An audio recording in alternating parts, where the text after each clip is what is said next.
Bath actually presented me with a copy of a trust agreement, a one-page trust agreement that was signed in 1976 that appointed him as sole and exclusive representative for the Saudi bin Laden family in the United States of America and all their business ventures.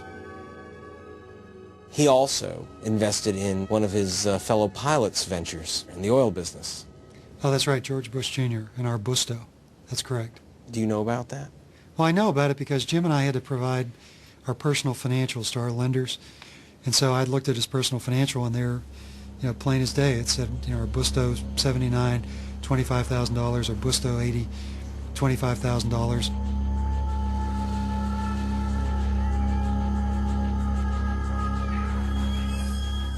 So Bush's oil capital coming from Bath, and Bath's money coming apparently from the bin Ladens. What's going on here? The money that Bath put into our Busto was nothing but an extension of this quid pro quo relationship between the Saudi royal family and the Bushes. The Saudi royal family was deathly afraid of the Ayatollah Khomeini and the radical Islamic movement. And so at that point in time, they went to the Bushes and said, look, protect us from the Ayatollah and these radical fundamentalists, and we'll give you whatever you want for your campaigns and to fund your kids' business interests, to fight your secret wars. There were other connections between the Bushes and the Saudis. Carlyle Group, which hired both George Bush Jr. and Sr., received major funds and work from Saudi royals and the bin Laden family. Now we know not all of them were terrorists. But the question is whether the dazzle of Gulf money blinded the Bushes to real threats. I met with Stephen Push, whose wife Lisa was one of the 3,000 people who died on September 11. He's a spokesman for the victims' families. They have been struggling to open government files on Saudi involvement in al-Qaeda. Do you feel that the government is doing all they can to fully investigate what happened? It's been very difficult. The Bush administration originally opposed the idea of doing any kind of investigation whatsoever. One thing that the joint 9/11 inquiry has had difficulty getting declassified is information about Saudi Arabia. And I suspect that that may be part of the reason why the Bush administration is reluctant to fully disclose what they did prior to 9/11, because even after 9/11 they've maintained a very close relationship with Saudi Arabia, and that may be playing some role, or may be coloring the president's judgment in how he's dealing with the problem of Saudi cooperation on terrorism. Were the Saudis before September 11 given special treatment, shielded from investigation into royal funding of terrorist fronts? For some answers, I arranged to meet with Ron Motley, the world's richest lawyer. He beat the tobacco companies and won billions. Now he's using his winnings to fund an international intelligence network to find out who funded the terrorists.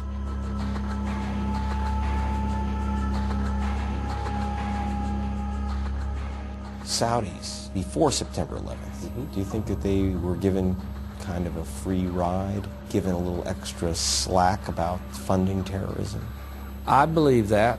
Evidence has been uncovered that in the early summer of 2001, several FBI agents who were tasked with trying to find out how al-Qaeda was getting its money were shut down.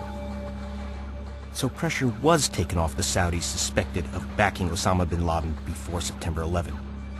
Motley represents victims of the attack. I asked him if the Bush administration had gone easy on other bin Laden family members. How come airlines were allowed to take the bin Laden family out of the United States and away from being interrogated by the FBI? Number one. Number two, we obtained from the Bosnian intelligence services, Sarajevo, a copy of what's called the Golden Chain, which they listed, al-Qaeda listed, their most generous contributors, and it included the bin Laden family. The Golden Chain document is evidence that in the early days, some members of the bin Laden family were funding al-Qaeda operations in the Balkans. That document was seized by the FBI and the Bosnian police, and the Supreme Court of Bosnia has authenticated the document.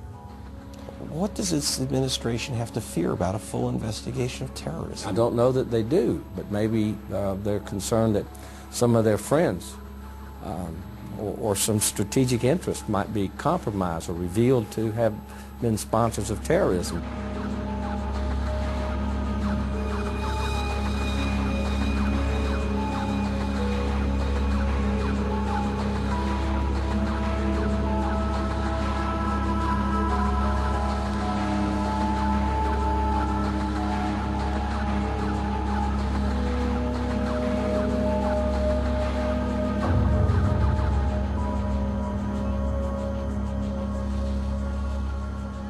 You follow the money, and you come back to this: oil, drilling it, funding it, controlling it. You know, this has really been the story of two dynasties: the Bushes, but also the Saudis, including the bin Ladens that backed them. War, peace, terror, war on terror. It's all in the family's business. When the business of the family is politics, and the politics of the family is business.